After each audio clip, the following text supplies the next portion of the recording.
안녕하세요. 불꽃 사다구입니다. 구독, 좋아요, 알람 설정까지 부탁드리겠습니다. 그럼 오늘의 사연 바로 시작하겠습니다.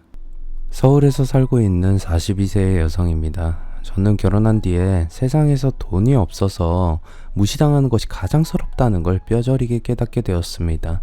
시어머니는 제가 못 배웠고 집안이 가난하다는 이유로 남편과 결혼을 엄청나게 반대하면서 제 가슴에 못을 박았습니다. 시어머니의 완강한 태도에 결혼을 포기할 생각도 했었지만 다정하고 저만 사랑해주던 남편이 곁에 있었기에 남편만 믿고 시어머니를 설득해서 결혼을 했지만 결혼 후에 저를 기다리고 있었던 건 남편의 배신이었어요. 시어머니와 구박과 멸시는 이미 각오를 하고 있었지만 남편의 어처구니 없는 행동에 저는 하늘이 무너지고 땅이 꺼지는 것 같은 충격을 받았습니다. 그때 받은 정신적인 충격으로 저는 한때 실어증에 시달렸고 대인기피증까지 생기게 되었어요. 지금은 이혼한 지 5년이 지나서 어느 정도 마음의 정리가 되었지만 모든 걸 그저 참고 지내야만 했던 걸 생각하면 가라앉았던 화병이 도지는 것 같았습니다. 그럴 때는 누구라도 붙잡고 속 시원하게 털어놓으면 속에서 치솟아 오르던 불덩어리 같은 억울함과 분이 조금은 달래졌기에 여러분들에게 기가 막힌 저의 결혼 생활에 대한 어처구니 없는 이야기를 들려드리려고 합니다. 저희 집안이 원래 찢어지게 가난해서 돈이 없었던 건 아니었어요. 엄청난 부자는 아니었지만 먹고 사는 데는 지장이 없을 정도로 여유는 있었는데 집안의 형편이 기울더니 매일 끼니를 어떻게 때울지 걱정해야 하는 처지에 몰린 건 모두 아버지 때문이었어요. 저희 아버지는 범죄 전과가 있는 사람이었어요. 어쩌다 실수로 죄를 저질렀거나 누군가의 모함으로 억울하게 죄를 뒤집어 쓴 게 아니라 사기와 폭력으로 교도소를 5번이나 다녀온 무서운 사람이었죠. 아마 여러분들은 제 엄마가 아니 왜 그런 남자랑 결혼했을까라고 물으실 겁니다. 엄마는 아버지에게 완전히 속아서 결혼을 하셨어요. 아버지는 10대 때부터 학교에서도 여러 가지 말썽을 피우다가 고등학교에서 퇴학을 당했고 학교뿐만 아니라 집안에서도 아버지는 문제아의 구제불능이라고 생각해서 자식 취급도 하지 않았다고 해요. 그래서 아버지는 10대 때부터 자기를 인간 취급하지 않는 집을 나와서 거리를 떠돌면서 살다가 폭력 조직에 들어가게 되었다고 해요. 그 당시에 폭력 조직들은 사채나 금융업에 관련된 회사 간판을 걸어놓고 엄청나게 높은 이자를 채무자들에게서 착취해서 피를 빨아먹는 게 주업이었습니다. 제 아버지도 흔히 범죄 조직을 다룬 영화에서 자주 등장하는 사채업자 보스를 모시고 돈을 빌려간 채무자를 찾아가서 협박하거나 다른 조직원들과 같이 이권이 걸린 재개발이나 유흥업소의 운영에 관여했다고 합니다. 그러다가 아버지가 자주 가던 식당 주인이 바뀌었는데 그 식당 주인의 딸이 엄마였던 거죠. 제가 사진으로 보니 젊은 시절 20대의 엄마는 남자라면 반할 정도로 대단한 미인이었어요. 그때 엄마는 대학생이었는데 식당 일이 바쁜 저녁 시간에는 부모님이 운영하시는 식당에 와서 일을 거들었다고 합니다. 엄마에게 눈독을 들인 아버지는 알고 지내던 사기꾼들에게 협조를 얻어서 신분 세탁을 했다고 합니다. 삽자후자 밑에서 별 볼 일 없이 지내던 아버지는 잘나가는 사업가로 변신을 했던 거죠. 명함을 만들고 식당에 갈 때는 항상 다른 동료들을 데리고 와서 자기 회사의 직원인 것처럼 연기를 시켰던 겁니다. 그렇게 몇 달 동안 공을 들이자 할아버지 할머니는 아버지가 젊은 나이에 자수성가한 아주 착실하고 능력 있는 청년 사업가로 믿게 되셨어요. 부모님의 마음을 사로잡은 다음에 아버지는 본격적으로 엄마에게 접근하기 시작했어요. 아버지는 엄마에게 비싼 화장품과 옷 그리고 빌려온 고급 승용차까지 보여주면서 자신의 재력을 과시했습니다. 엄마도 처음에는 자신에게 다가오는 아버지를 밀어냈다고 했어요. 왜냐하면 그때 엄마에게는 사귀던 애인이 있었기 때문이었죠. 하지만 아버지의 집요한 물량 공세에 시간이 갈수록 엄마의 마음은 흔들리기 시작했습니다. 아버지가 엄마에게 마음이 있다는 걸 안 할아버지는 엄마를 설득하기 시작했어요. 정미야, 내가 보니 강 사장이 널 많이 좋아하는 것 같다. 네가 사귄다는 놈은 2년째 공무원 시험을 준비하고 있다면서 집안에 돈도 없고 미래도 불투명한 그런 놈은 포기하고 강 사장하고 진지하게 사귀어봐라. 아빠, 나도 그 사람이 돈이 많은 사업가라는 건 알지만 지금 만나는 그 남자와 헤어질 순 없어. 우리 서로 사랑한단 말이야. 사랑이 밥 먹여주냐? 사내 놈이 돈을 벌 생각은 안 하고 2년이 넘도록 책만 보고 있다니. 그놈하고 결혼하면 고생길이 활짝 열리는 거야. 그러니 내가 시키는 대로 그놈하고는 헤어지고 강 사장이랑 사귀어봐. 할아버지는 엄마의 애인이 행정고시를 준비하는 백수 신세에 집안도 별 볼 일 없다는 이유로 그와 헤어지라고 끈질기게 엄마를 설득했어요. 처음에는 버티던 엄마도 할머니까지 합세해서 아버지를 사이로 삼고 싶다고 나서자 엄마는 애인과 헤어지고 아버지와 교제를 시작했다고 합니다. 연애를 시작한 지 3개월 만에 아버지는 엄마에게 프로포즈를 했고 결혼을 했어요. 돈 많은 사업가와 결혼을 했으니 편하고 행복하게 살 거라고 생각했는데 엄마는 정반대로 지옥 같은 경험을 하게 되었어요. 결혼을 하자 아버지는 본색을 드러냈고 엄마와 친정에서도 아버지가 어떤 사람인지 정체를 알게 되었던 겁니다. 아버지는 매일같이 술을 마시고 집에 들어와서 여러가지 트집을 잡으면서 엄마를 괴롭혔다고 해요. 내 밑에서 일하는 애가 당신이 웬 남자놈이랑 같이 가는 걸 봤다고 하던데 어떤 자식이야? 바른대로 말해. 안 그러면 죽여버릴 거니까. 여보, 대학 후배 만났던 것 뿐이야. 괜히 오해하지 마. 뭐 오해? 인연이 뚫린 입이라고 나오는 대로 짓거리고 있어. 그놈하고 아주 다정하게 팔짱까지 끼고 걸어가는 걸 본 사람이 있어. 그래도 아무 관계가 아니라고 거짓말할 거야? 정말이야. 아무 일도 없었어. 이게 끝까지 오리발을 내밀어? 좋아. 네 입에서 바른 말이 나올 때까지 좀 맞아야겠어. 아버지는 의처증이 있었어요. 변변한 직업도 없이 건달로 지내는 아버지는 대학을 졸업하고 좋은 직장을 다니는 엄마에게 심한 열등감이 있었습니다. 그래서 자기 똘마니들을 시켜서 엄마의 행동을 철저하게 감시했어요. 엄마는 그런 아버지의 의처증이 오해라고는 했지만 아버지는 믿어주지 않았고 엄마가 조금이라도 의심스러운 행동을 했다는 걸 알면 엄마에게 심한 폭력을 휘둘렀어요. 집안의 생활은 엄마가 벌어오는 돈으로 유지했는데 그마저도 아버지가 대부분 가지고 가서 술과 도박으로 탕진해버렸습니다. 아버지에게 월급의 대부분을 빼앗기니 엄마는 친정의 도움을 받아서 생활했다고 합니다. 아버지는 돈이 필요하면 할아버지의 식당에도 찾아가서 행패를 부리면서 돈을 가져갔다고 합니다.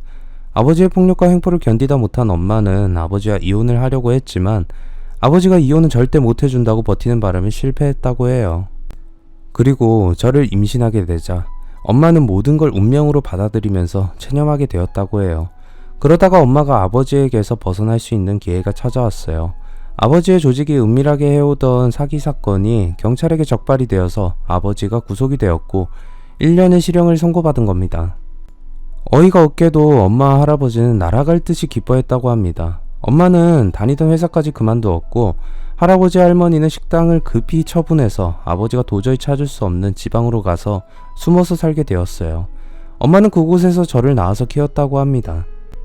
그런데 1년이란 시간은 금방 흘러갔고 출소한 아버지는 엄마의 행방을 수소문하면서 찾기 시작했습니다.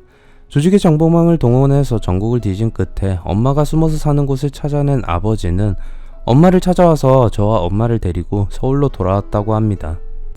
할아버지는 외동딸을 흉악한 범죄자인 아버지에게 빼앗기지 않으려고 했지만 아버지의 거친 폭력에 굴복하고 말았다고 합니다. 안 된다 이놈아, 내 딸 못 데려간다. 영감이 죽으려고 한장을 했나. 죽고 싶지 않으면 비켜. 할머니는 신고를 했고 경찰들이 출동을 했지만 아버지는 경찰이 오자 태도를 완전히 바꿨다고 해요. 부부싸움을 하고 아내가 친정으로 가버려서 제가 데리러 온 겁니다. 그냥 집안일인데 번거롭게 해드려서 정말 죄송합니다. 아버지는 아주 공손한 태도로 거짓말을 했고 경찰들은 할아버지와 엄마의 말은 무시하고 그냥 가버렸다고 합니다. 엄마는 다시 아버지에게 끌려와서 지옥같은 결혼 생활을 해야 했죠. 아버지는 2번이나 더 교도소를 들락거렸고 그때마다 엄마는 저를 데리고 도망을 쳤지만 실패하고 말았다고 해요. 그것 때문에 할아버지는 뇌졸중으로 쓰러지셨고 반신불구로 병원에서 누워서 지내시다가 돌아가시고 말았습니다. 시간은 다시 흘러서 제가 초등학생이 되었을 때 정말 기가 막힌 일이 벌어졌습니다. 아버지가 저희 집에 전세금과 돈을 모두 가지고 집을 나가버린 겁니다. 식당을 접은 뒤로는 그간 모아둔 돈으로 생활을 해왔는데 할아버지가 쓰러지신 후로 병원비 때문에 빚을 많이 지게 되었어요. 그러다 할아버지가 돌아가신 후로는 집안 형편이 더 기울어서 여유가 없었는데 전세금은 저희 식구의 전재산이나 마찬가지였어요. 엄마는 너무 화가 나고 기가 막혀서 아버지의 행방을 백방으로 수소문했지만 찾을 수가 없었어요. 그런데 보름 뒤에 아버지는 싸늘한 시신이 되어서 저와 엄마의 앞에 나타났습니다. 경찰에서 엄마에게 아버지를 찾았다고 연락을 했어요. 전재산을 가지고 집을 나간 아버지는 내연녀와 함께 전국을 다니면서 여행을 했다고 합니다. 그러다 술을 마신 상태로 해안가 일주도로를 드라이브하다가 그 커브길에서 핸들을 미처 꺾지 못해서 아버지와 내연녀가 탄 차는 바다로 추락하고 말았다고 합니다. 차에서 미처 빠져나오지 못한 두 사람은 인양된 차 안에서 싸늘한 시신으로 발견되었던 거죠. 경찰은 아버지의 통장에 남아있던 쓰고 남은 돈을 돌려주었는데 고작 1,000만 원이 전부였다고 해요. 엄마는 오히려 홀가분한 마음이 들었다고 하셨어요. 앞으로 혼자 저를 키우면서 험한 세상을 살아야 하기에 고생을 각오해야 했지만 악마 같은 아버지를 더 이상 보지 않으니 마음은 편하다고 했어요. 그때부터 엄마는 험한 일을 하면서 저를 키워야 했기에 엄청난 고생을 하셨습니다.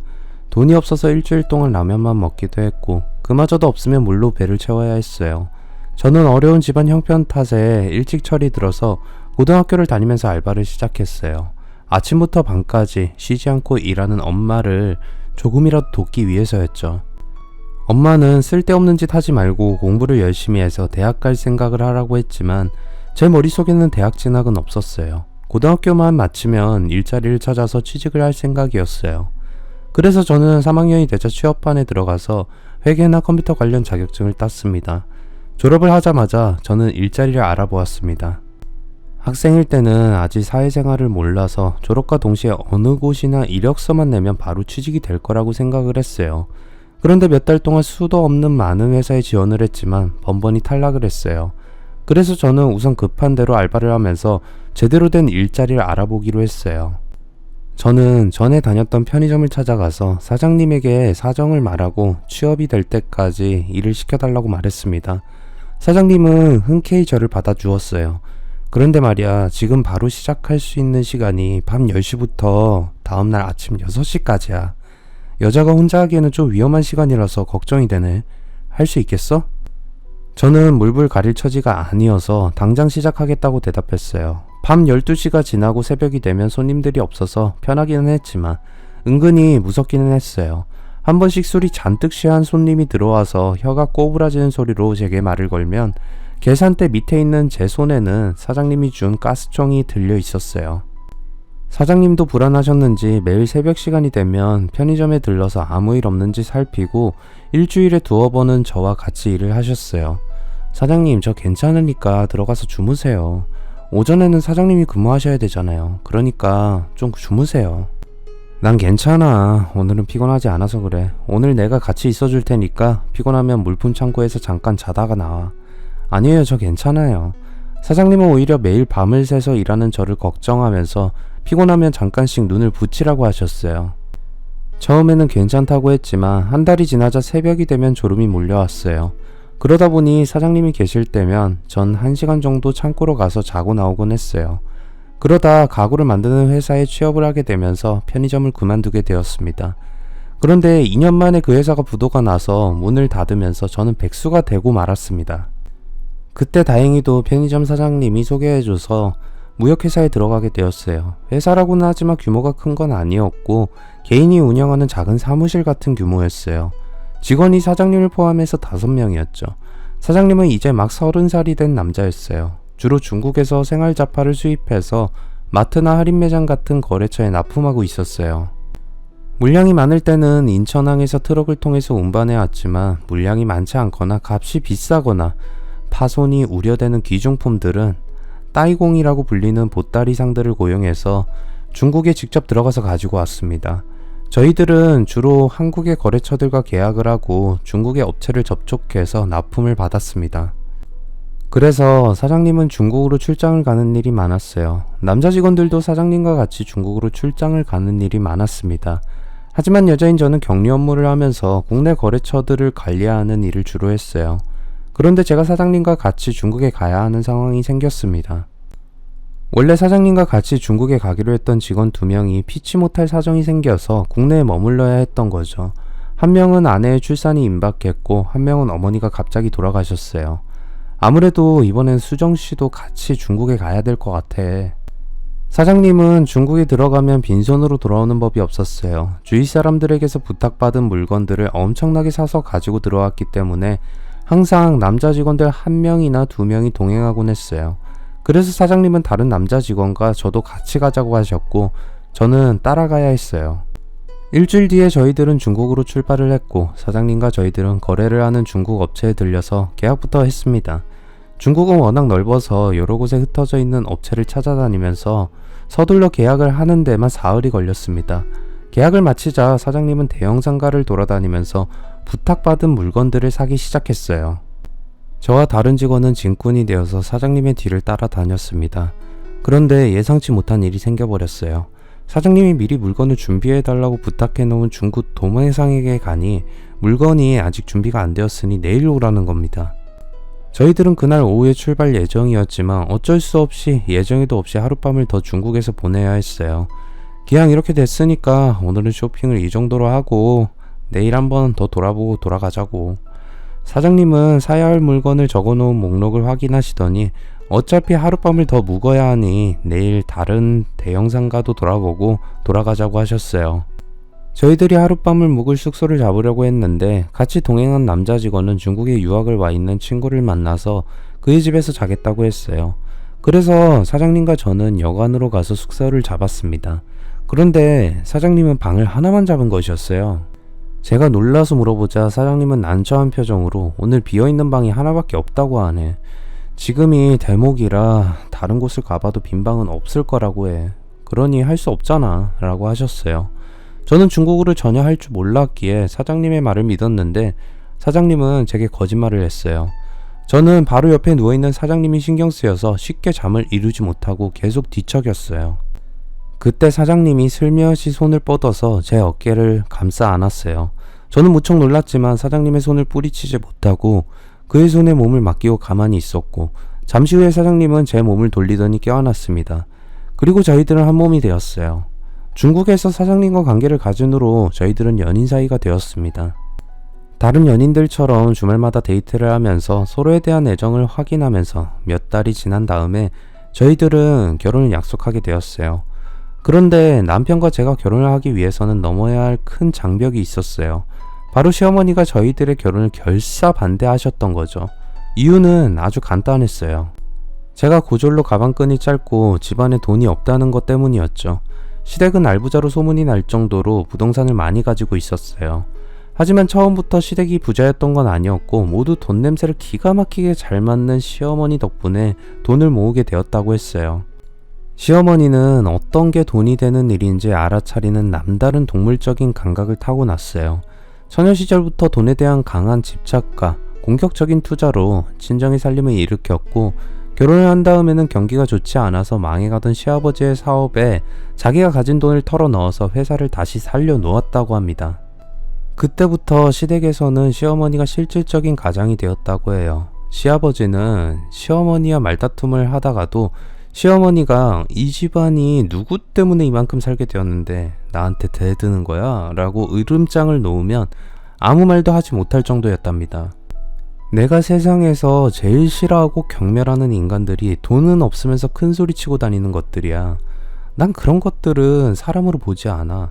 세상에는 돈을 벌 수 있는 일이 얼마든지 많은데 머리를 써서 생각은 하지 않고 돈은 없이 사는 것들은 못 배워서 그래. 무식하니까 가난한 거야.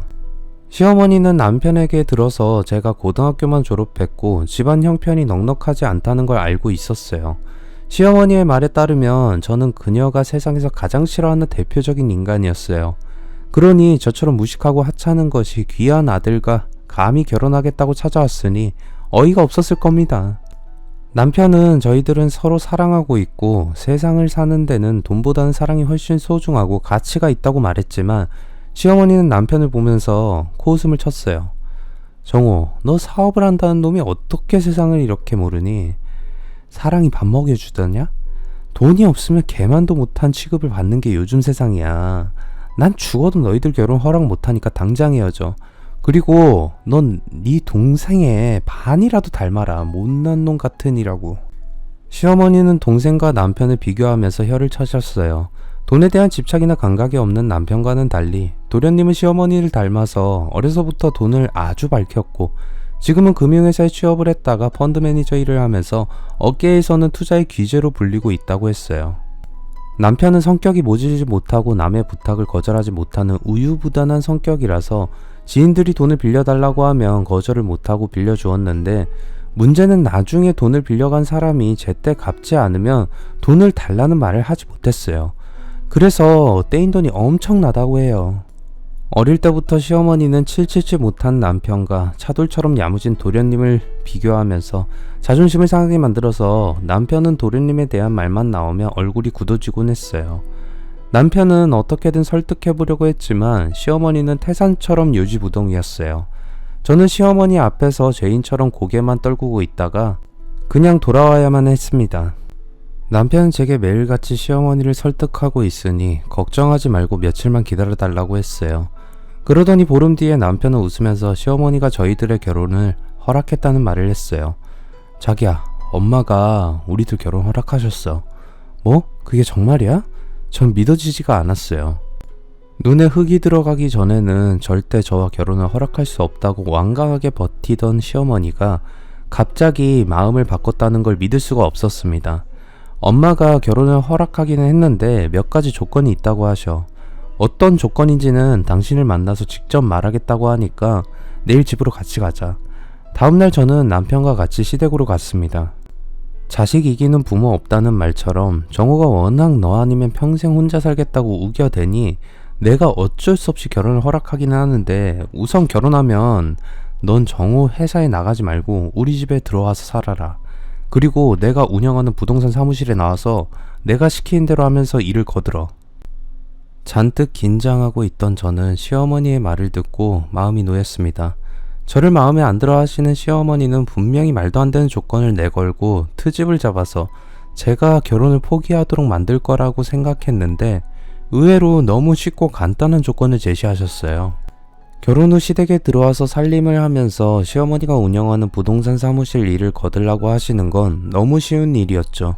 하지만 시어머니가 눈에 가시 같은 저를 곁에 두려고 했던 숨겨진 이유를 저는 알지 못했습니다.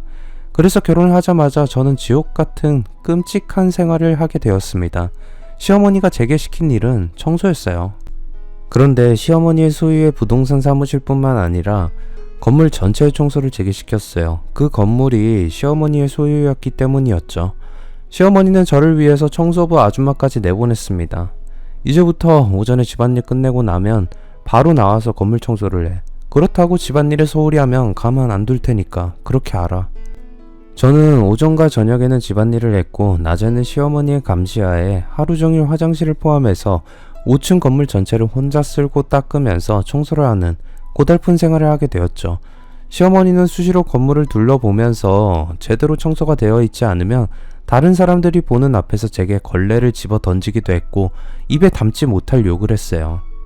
그러니 부동산에 드나드는 사람들이나 건물에 입주해 있는 상인들도 제가 건물주인 시어머니의 며느리란 사실을 알지 못했어요. 아무리 며느리가 미워도 조선시대 노비보다 못한 대우를 하면서 부려먹는 시어머니가 있을 거라고는 생각을 못했던 겁니다. 하지만 부동산에 드나들면서 시어머니와 친한 아줌마 몇몇은 제가 며느리라는 걸 알고 있었어요. 그녀들은 왜 저를 혹독하게 부려먹는지 물었는데 시어머니의 대답이 가관이었어요. 돈이 없는 년은 사람 취급해줄 필요가 없어. 그저 짐승 같은 취급을 받아 마땅해. 아무리 그래도 며느리한테 너무 심한 거 아니에요? 며느리는 무슨, 난 처음부터 절대 반대했는데 아들놈이 눈깔에 뭐가 씌었는지 기어이 결혼하겠다고 우겨서 허락은 했는데 두고 봐. 내가 1년 안에 전혀 두 손 들고 제발 이혼시켜달라고 죽었으면 죽었지 이렇게는 못 살겠다고 싹싹 빌면서 애원하게 만들 테니까. 시어머니의 말에 아줌마들은 제가 불쌍하니까 적당히 하라고 말했는데 유독 한 명은 시어머니와 같은 생각이었어요. 난 장여사 말이 맞다고 생각해. 아마 그년이 장여사가 가진 재산을 노리고 아들을 꼬셔서 결혼을 했을 거야. 쥐뿔도 없는 것들이 돈을 보면 환장을 하고 달려드는 법이잖아. 아마 전에는 조금만 버티면 장여사가 이 건물을 자기한테 줄 거라고 착각하고 있을 거야. 그러니까 더 심하게 다뤄서 쫓아내야 돼. 내 말이 그거야. 거지 같은 년이 서방 잘 만나서 팔자 고쳐보겠다는 허황된 꿈을 꾸고 있는데 웃기지 말라고 그래. 피눈물 흘리면서 친정으로 갈 날이 머지 않았어. 전 기가 막혔습니다. 시댁에 재산이 많다는 건 남편과 결혼을 약속하기 전까지 전혀 모르고 있었어요. 결혼 후에도 시어머니가 가진 건물이며 재산에 눈독을 들인 적은 단 한 번도 없었습니다. 하지만 시어머니는 저를 자기 재산을 노리는 파렴치한 년으로 생각하고 도저히 버티지 못할 정도로 괴롭혀서 쫓아낼 생각을 하고 있었던 겁니다. 다른 아줌마들과 하는 대화를 듣고 시어머니가 저를 못살게 구는 이유가 저를 쫓아내기 위해서라는 걸 알게 되자 오기가 생겼어요. 그래, 한번 버텨보자. 언젠가 제 마음을 알아주겠지라고 생각하면서 온갖 구박을 참고 견뎠어요. 시어머니는 며느리를 괴롭히기 위해 태어난 사람처럼 보일 정도였습니다. 매일같이 힘들게 일하는 사이에 2년이란 시간이 지나갔고 저는 임신을 하게 되었어요. 하지만 제가 애를 가졌다고 해서 달라지는 건 아무것도 없었습니다. 제가 임신을 했다는 걸 안 시어머니는 저를 더 못마땅하게 생각했어요. 그리고 기가 막히게도 애가 생겼다고 좋아하는 남편에게 시어머니는 화를 내셨어요. 넌 정신이 있는 놈이야, 없는 놈이야? 이게 웃으면서 좋아할 일이냐고. 엄마가 집사람을 며느리로 인정하지 않는 거 나도 알아. 그래서 쫓아내려고 매일같이 부려먹으면서 구박하는 거 나도 다 알아. 하지만 이제 내 애를 가졌단 말이야. 그리고 2년이 지났어. 불쌍하지도 않아? 이제 애까지 생긴 마당에 제발 그만해. 남편은 시어머니에게 이제는 저를 며느리로 인정하라고 사정을 했어요. 처음에는 남편의 말을 무시하던 시어머니도 당장 손주를 뱃속에 가진 저를 며느리로 인정하겠다고 하셨어요. 그런데 이번에도 조건이 있었어요. 시어머니는 남편과 제게 각서를 내밀었어요. 내가 가진 건물은 네 동생한테 물려줘도 좋다는 각서야. 여기에 사인하면 네가 원하는 대로 며느리로 인정하마. 남편은 시어머니의 말을 듣고 순간 망설였어요. 남편은 제 눈치를 보면서 잠깐 생각을 했어요. 제가 시어머니의 구박에 눈물을 흘릴 때마다 남편은 저를 가만히 끌어안고 다독여 주었습니다. 여보, 많이 힘들지? 나도 당신 엄마 때문에 매일 괴롭고 고통스럽다는 거 잘 알아. 그래도 조금만 참아. 애가 생기면 엄마도 충분히 달라질 거야. 남편의 말을 듣자 저는 눈물이 쏟아지면서 시어머니가 제게 했던 행포들이 떠올랐습니다. 화장실이 더럽다면서 변기를 닦은 걸레를 제 얼굴에 집어던졌던 일과 친구분들을 집으로 불렀는데 음식 준비를 제대로 못한다고 화를 내면서 거지 같은 년이라고 모욕을 주었던 일, 일일이 말하기도 힘들 정도로 많은 상처를 받았습니다. 그래도 언제나 제 곁에 남편이 있어서 힘든 시집살이를 견딜 수 있었어요. 하지만 남편도 저와 계속 살려면 당연히 자기가 가질 거라고 생각했던 건물을 포기하라는 시어머니의 말을 듣자 망설였어요. 제 눈치를 보면서 고민하는 남편을 보자 저는 미안한 마음에 고개를 숙였습니다. 만약 저희 친정에 돈이 많았다면 시어머니에게 구박을 받을 일도 없었고 남편이 건물을 포기하느냐 마느냐 하는 문제로 고민할 필요도 없었을 거란 생각이 들었어요. 마침내 남편은 건물 대신에 저를 선택하기로 결정하고 시어머니가 내민 각서에 사인을 했어요. 그날 밤에 저는 남편에게 미안하다는 말을 했어요. 여보, 내가 돈이 없고 가난해서 미안해. 나 때문에 당신까지 힘들게 만들어서 할 말이 없어. 괜찮아. 내가 말했잖아. 돈보다는 사랑이 훨씬 더 소중한 거야. 그까지 건물 같은 거 없어도 우리 먹고 사는데 아무 지장 없어. 난 괜찮으니까 당신도 엄마한테 당한 서러움은 잊어버려. 몸조리 잘해서 건강하게 애를 낳아. 앞으로는 우리 세 식구 행복하게 살 수 있어. 저도 이제부터는 고생은 끝나고 좋은 일만 생길 거라고 생각하면서 남편의 품에 안겨서 잠이 들었습니다. 시어머니는 약속대로 이제부터 건물 청소 같은 거 하지 말라고 집에서 쉬면서 애를 낳을 준비만 하라고 하셨어요. 그렇다고 제게 따뜻하게 대해주신 건 아니었어요. 저와 마주치면 웃고 계시다가도 인상을 찡그리고 고개를 돌려버리셨죠. 저는 그 정도 냉대는 이미 익숙해져 있어서 아무것도 아니었어요. 몇 달 뒤에 저는 아들을 낳았고 1년 뒤에 도련님도 결혼을 하게 되었어요. 동서는 패션 디자이너로 활동하면서 억대의 연봉을 받는 커리어 우먼이라고 했습니다. 도련님이 자산을 관리해주는 VIP 고객의 딸이라고 했어요. 동서는 패션의 본고장이라고 불리우는 프랑스에서 유학까지 했다고 하니 그렇지 않아도 못 배웠다고 시어머니에게 무시당하는 저는 잘나가도 너무 잘나가는 여성인 동서의 앞에만 서면 위축이 될 수밖에 없었어요. 해외 유학파에 잘나가는 동서의 등장으로 저의 시집살이는 다시 먹구름이 몰려오기 시작했습니다. 시어머니는 제가 들으라는 듯이 동서와 저를 대놓고 비교하셨어요. 역시 사람은 남자나 여자나 많이 배워야 돼. 그러니까 돈도 따라오고 사회에서 인정도 받는 법이지. 누구처럼 고등학교만 졸업하고 쥐뿔도 가진 거 없으면서 주제 파악도 못하는 년하고는 비교가 안 되지. 시어머니는 이렇게 말하면서 저를 쳐다보았어요. 그러자 동서는 깜짝 놀랐어요. 어머나, 요즘 세상에 고등학교만 나온 사람도 있나요? 세상에. 동서는 제가 고졸이라는 걸 알자 은근히 자신의 프랑스 유학 시절 이야기를 장황하게 늘어놓으면서 저를 무시하면서 길을 꺾어 놓으려고 했어요. 시어머니도 많이 배우고 돈이 많은 집안에서 귀하게 자라서 이기적이고 버르장머리라고는 병아리 눈물만큼도 없는 동서만 챙기고 예뻐하셨습니다. 나이가 저보다 3살이나 어린 동서는 시어머니만 믿고 제게 갑질을 했어요. 동서는 처음부터 아예 대놓고 제게 반말을 했어요. 저를 형님이라고 부르지 않고 당신이라고 불렀습니다. 명절이 되어서 음식 준비는 언제나 제 몫이었고 동서는 시어머니와 같이 거실에서 노닥거리기만 했어요. 어머니, 건물 저한테 주신다는 거 정말이죠? 그래, 아무 걱정하지 마라. 내가 각서까지 이미 다 받아놨다. 어머니 최고. 저는 어머니가 세상에서 제일 좋아요. 나도 네가 세상에서 제일 예쁘고 좋아. 나는 아들만 둘이라서 딸이 없어서 허전했는데 이제야 딸을 얻은 것 같은 기분이야. 제가 많이 부족하지만 딸처럼 어머니 모실게요. 어머니도 절 딸처럼 편안하게 생각하세요. 저는 주방에서 바쁘게 음식을 만들고 있는 걸 뻔히 알면서도 동서는 그런 저를 신경도 쓰지 않고 시어머니 옆에 딱 붙어 있었어요. 저는 화가 났지만 꾹 참다가 시어머니가 안 계실 때 동서에게 한마디 했습니다. 동서, 나 혼자 정신없이 음식 준비하는 거 안 보여? 동서는 이 집 며느리 아니야? 왜 일을 나 혼자 다 해야 돼? 참, 일을 하는 건 당신이 해야 하는 역할이고 내 역할은 어머니 옆에서 말동무하면서 같이 놀아드리는 거야. 그거 몰라? 하여튼 못 배워서 무식한 것들은 어쩔 수 없다니까. 동서는 팔짱을 끼고 비웃으면서 저를 쳐다보았어요. 노골적으로 저를 무시하는 동서의 얼굴을 보자 저는 참았던 분과 억울함이 한꺼번에 터지면서 폭발하고 말았어요. 야, 너 말 다 했어? 오냐오냐 하니까 눈에 뵈는 거 없어? 앞으로 나한테 반말하지 마. 한 번만 더 반말 짓거리 하면 정말 가만 안 놔둘 거야. 아이고 무서워라. 가만 안 있으면 당신이 어쩔 건데? 동서는 한마디도 지지 않고 제게 대들었고 저희들은 큰 소리를 내면서 말다툼을 하게 되었어요. 저는 화가 나서 싱크대에 있던 행주를 들어서 동서의 얼굴에 집어 던졌습니다. 너 이게 뭐하는 짓이야? 이런 흉악한 년 같으니.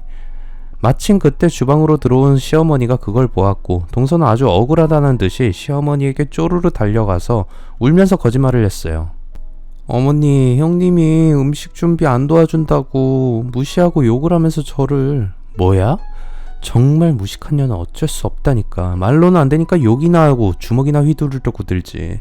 여기가 어디라고 네가 감히 행패를 부려? 시어머니는 저를 잡아먹을 듯이 노려보았고 저는 어떤 변명을 해도 소용없다는 생각을 하고 가만히 있었습니다. 억장이 무너지는 것 같았지만 이런 일이 하루 이틀이 아니었기에 저는 끓어오르는 분노와 터질 것 같은 눈물을 억지로 참았어요. 저는 남편에게 억울한 마음을 하소연했지만 남편은 그저 참으라는 말밖에 하지 않아서 저를 답답하게 만들었습니다. 그렇게 시어머니와 손아래 동서의 온갖 구박을 참고 견디던 저에게 뜻밖의 일이 터졌습니다. 건강하던 시어머니가 유방암 판정을 받은 겁니다. 건강검진을 한 시어머니는 가슴에 종양이 있다는 진단을 받고 정밀검사를 했는데 유방암 초기라는 판정을 받았고 병원에 입원해서 항암 치료를 받게 되었어요. 어머니 어떡해요. 하늘도 무심하시지. 이런 날벼락 같은 일이 어머니한테 생기다니. 어떡해요. 연락을 받고 병원에 달려온 동서는 시어머니를 아주 걱정하는 것처럼 말하더니 마음 같아서는 자기가 병원에서 간호를 해야 하지만 곧 있을 패션쇼를 준비해야 돼서 시간이 도저히 나지 않는다고 했어요. 그러면서 저를 슬며시 쳐다보았습니다. 어머니, 제가 간병인 알아볼게요. 동서는 간병인을 붙여주겠다고 했지만 시어머니는 고개를 흔들었어요. 아니다. 집에서 하루 종일 팽팽 놀고 있는 년이 있는데 뭐하러 비싼 돈 들여서 간병인을 구하니? 그럴 필요 없다. 바로 저를 두고 하는 말이었어요. 시어머니가 입원한 뒤로 저는 거의 하루 종일 병원에서 생활하면서 시어머니를 돌봐야 했습니다. 이제 3살이 된 아들은 가사도우미를 구해서 맡겼고 시어머니가 잠이 들면 집으로 돌아와서 가사도우미와 교대를 하고 제가 아들을 돌봐야 했어요. 담당 의사는 시어머니의 상태가 위중한 게 아니라고 했습니다. 지금 검사 결과로는 암세포도 아주 작고 전이도 없어서 수술을 할 필요도 없을 것 같아요. 2, 3개월 정도 항암 치료만 하면 완치가 될 것 같아요. 그리고 의사는 시어머니가 굳이 병원에 입원해 있을 필요가 없다고 했어요. 집에서 지내면서 한 달에 2번 병원에 와서 항암 주사만 맞으면 되니까 퇴원을 하라고 했습니다. 그래서 저는 시어머니에게 퇴원하자는 말을 꺼냈다가 날벼락을 맞고 말았어요. 뭐야 이런 미친년이, 넌 시애미가 암에 걸렸다고 하는데 집으로 가자는 말이 나오니? 이제 보니 너 나를 집에 가둬놓고 치료도 못 받게 해서 죽일 생각을 하고 있지? 내가 죽으면 건물을 네가 차지하게 될 거란 계산을 하는 것 같은데 어림도 없는 소리 하지마. 전 어이가 없어서 그런 게 아니라 상태가 심하지 않으니 집에서 편히 쉬는 게 훨씬 더 좋다고 말을 했지만 제 말은 전혀 듣지 않으셨어요. 시어머니는 끝내 병원 생활을 고집했고 저는 병원과 집을 오가면서 몇 달간 힘들게 시어머니의 병수발을 들어야 했어요. 시어머니는 매일같이 제게 투정을 부리면서 구박을 했고 조금이라도 제가 하는 행동이 마음에 들지 않으면 바로 욕을 했습니다. 아마 시어머니는 집에 있는 것보다 병원에 있는 게 저를 달달 볶으면서 힘들게 만들기 좋다고 생각하는 것 같았어요. 그런데 얼마 후에 동서가 도련님과 같이 병원에 왔어요. 늘 바쁘다는 핑계를 대면서 얼굴 한번 비치지 않던 동서는 시어머니에게 건물을 자기들에게 넘겨달라는 말을 했어요. 어머니 절대 오해하지 말고 들으세요. 만약에 어머니한테 무슨 일이라도 생기면 건물을 두고 아주버님과 저희들 사이에 싸움이 일어날 게 분명해요. 그러니까 어머니 건물은 저한테 주세요. 동서는 치료를 잘 받아서 이제 곧 완치를 눈앞에 둔 시어머니에게 당신이 돌아가시기 전에 건물을 달라는 말을 한 겁니다.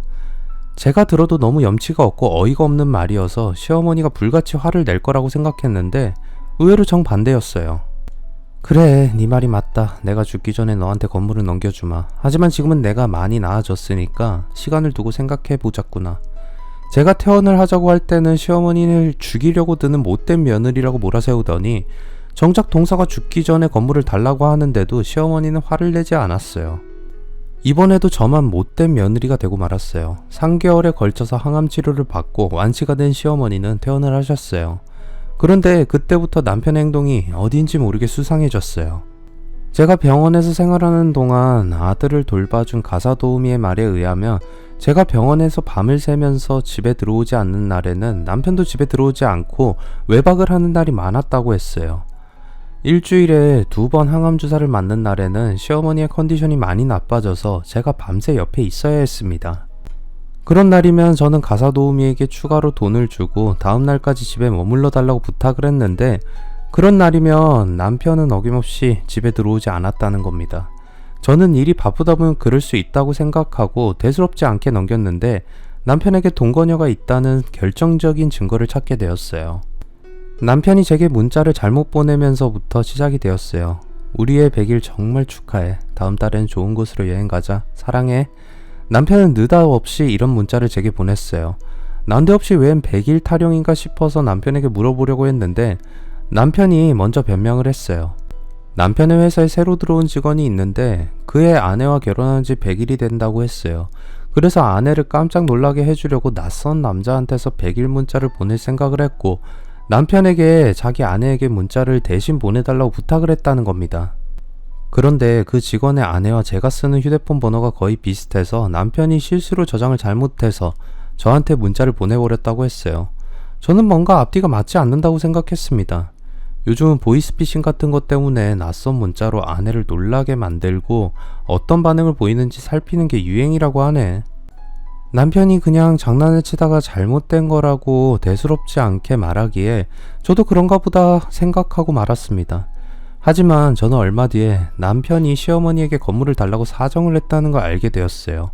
제가 아들을 어린이집에 데리고 오기 위해서 외출했다가 집에 돌아와 보니 동서가 와 있었어요. 시어머니의 방에서는 동서의 목소리가 들렸습니다. 어머니, 건물을 아주버님한테 주시기로 하셨다는 거 사실이에요? 그거 저한테 주기로 약속하셨잖아요. 어떻게 이러실 수가 있어요? 얘야, 진정해라. 그런 게 아니야. 내가 다 말해주마. 피치 못할 사정이 생겨서 그래. 진정하고 내 말 들어봐. 시어머니는 흥분해서 날뛰는 동서에게 무슨 일이 있었는지 설명을 해주었고 그 말을 들은 저는 피가 거꾸로 치솟을 정도로 화가 나고 말았습니다. 남편은 시어머니를 찾아와서 동거녀가 생겼다고 고백했다고 합니다. 시어머니가 입원하고 제가 병원 생활을 할 때 만난 여자라고 했어요. 그런데 의류 쇼핑몰 사업을 하고 있는 그녀는 사업상 빌렸다가 급히 갚아야 하는 빚이 있는데 난감하다고 했답니다. 그래서 건물을 자기 앞으로 해주면 건물을 담보로 대출을 받아서 급한 불을 끌 생각이라고 했다고 합니다. 시어머니는 역시나 남편에게 건물의 명의를 넘겨줘서 대출을 받게 해주는 대신에 저와 이혼을 하라는 조건을 내걸었고 남편이 받아들였다는 겁니다. 대출금만 다 갚으면 건물 명의는 너한테 넘겨줄 거니까 걱정하지 말고 기다리고 있거라. 오히려 눈에 가시 같은 무식한 년을 이 집에서 쫓아낼 좋을 기회야. 저는 억장이 무너지는 것 같은 마음이 들었어요. 어렵고 힘들어도 저를 사랑하는 남편만 믿고 버텼는데 남편은 다른 여자와 딴살림을 차려서 살고 있었던 겁니다. 하늘이 무너지는 것 같았고 눈앞이 캄캄해졌어요. 저는 남편의 행동을 자세히 살펴서 남편이 동거를 하고 있다는 걸 확실하게 알아냈고 증거를 잡은 다음에 남편에게 이혼 소송을 제기했습니다. 남편은 제가 옆에 없으니 외로워서 저지른 실수라고 변명하면서 용서해달라고 빌었지만 저는 남편의 말이 거짓말이라는 걸 잘 알기에 이혼 소송을 진행했고 시어머니에게도 그동안 제게 저지른 정신적인 학대에 대한 피해 보상을 요구했어요. 시어머니는 끝까지 저를 미친년이라고 욕을 하면서 맞대응을 했지만 재판 결과 저는 전 남편과 시어머니를 상대로 한 소송에서 모두 이겨서 동서가 눈독을 들이던 건물을 제 것으로 만들어 버렸습니다.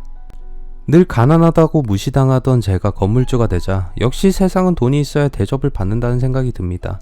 하지만 저는 절대로 욕심 때문에 돈의 노예는 되지 않겠다고 다짐하면서 초등학생이 된 아들과 함께 건물주가 되어서 행복하게 살고 있습니다.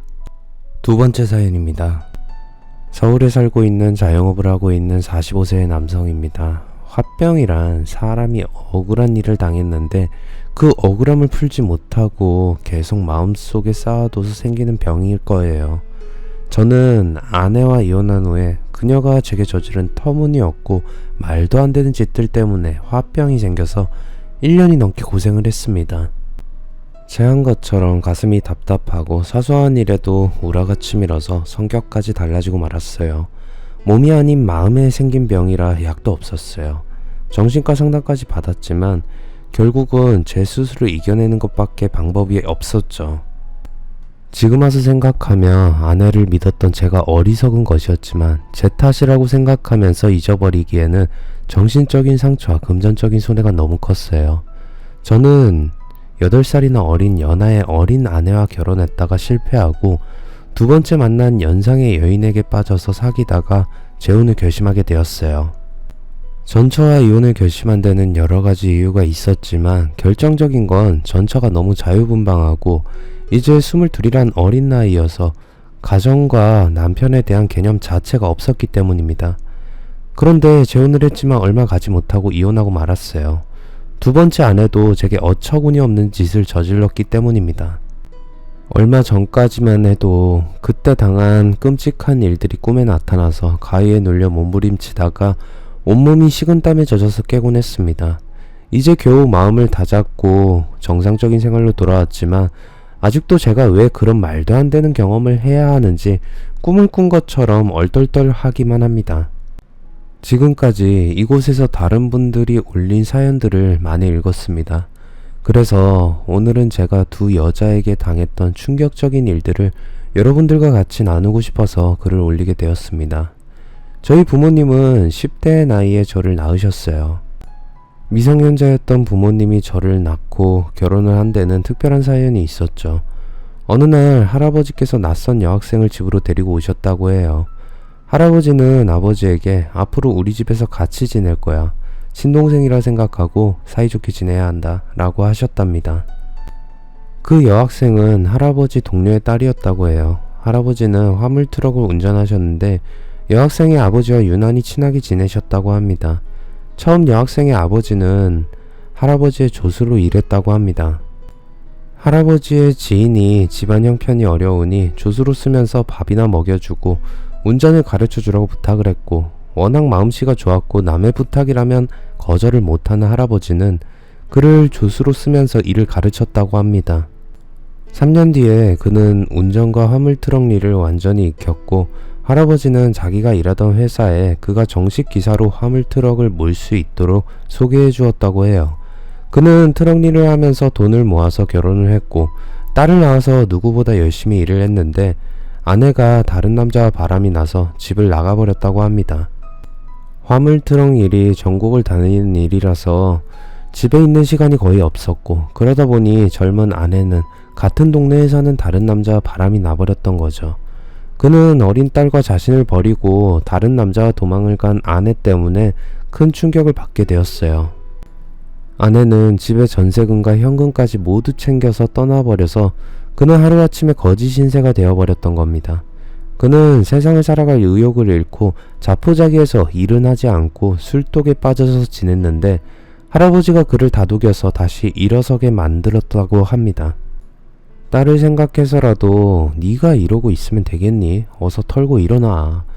그는 할아버지의 동료에 다시 운전대를 잡았고, 바람이 난 아내는 잊고 딸만 생각하면서 다시 도로를 달리기 시작했어요.